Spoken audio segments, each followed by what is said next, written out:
மீனே மீனே மீனம்மா மீனே. Hi friends. மீன் இந்த ஃபிஷ் வந்து 100 ரூபாங்க. 100 ரூபாய்க்கு ஃப்ரெஷ்ஷாக காரப்பொடி மீனும் அது ஏதோ அந்த பாறை மீன் சின்னது.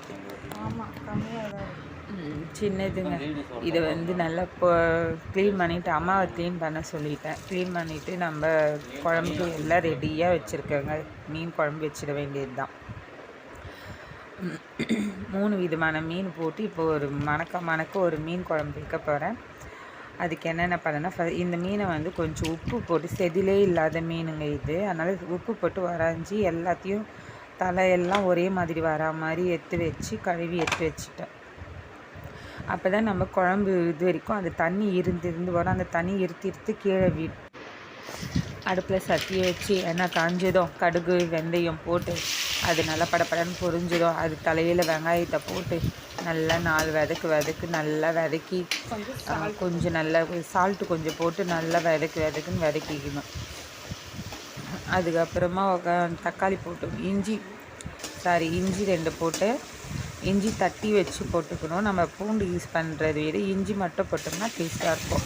தட்டி எடுத்து அது நல்லா வதக்கிட்டு அதுக்கு மேலே இந்த தக்காளியை போட்டு நல்லா வதக்கிட்டு, தக்காளி விற்கிற விலைக்கு நம்ம நிறைய தக்காளி போட முடியாதனால கரெக்டாக இப்போல்லாம் குழம்புனா 2 தக்காளி தாங்க. அப்போல்லாம் 4-5 தக்காளி கட் பண்ணுவோம். இப்போ 2 தக்காளி தான். அதையும் போட்டு நல்லா வதக்கிட்டு எல்லாம் இது நல்லா புளி தண்ணி வெங்காயம் தக்காளி கொஞ்சம் லைட்டாக அரைச்சி மிளகாத்தூள் போட்டு நல்லா கூட்டி வச்சுருக்கேங்க. உப்பு காலெல்லாம் டேஸ்ட்டு பார்த்து.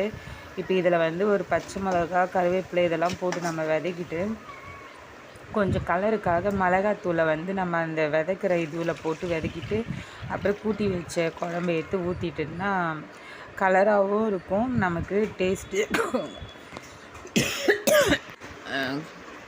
கூட்டி அது எல்லா தலையில் ஊற்றி நல்லா கொதி வருது பாருங்கள். நல்லா கொதிக்கிட்டோம். கொஞ்சம் குழம்பு சுண்டி வந்தோடனே நம்ம கழுவி வச்ச மீனெல்லாம் அதில் உள்ளே இறக்கி விட்டு ஸ்லோலியே வச்சு ஒரு 5 நிமிஷம் ஆனதும் நம்ம இறக்கணுங்க. இது வந்து சீக்கிரமே வெந்துடும் இந்த மீன். 5 நிமிஷம் பாருங்கள் போட்டுட்டு க்ளோஸ் பண்ணிவிட்டேன். எண்ணெய்லாம் திரண்டு வந்து மீன் நல்லாவே வெந்துடுச்சு. மீன் குழம்பு மணக்க ரெடி. இனிமேல் சாப்பிட வேண்டியது தான். நல்லா ஒயிட் ரைஸில் ஊற்றி ஒரு பக்கம் வந்து நம்ம ஃபிஷ் ஃப்ரைக்கு வச்சுருக்கேன்.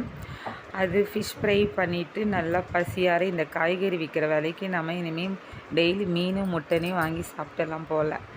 அதுதாங்க கருவேப்பிலை கொத்தமல்லி இதெல்லாம் திரும்ப லாஸ்ட்டாக தூவிட்டு மீன் குழம்பு ரெடி.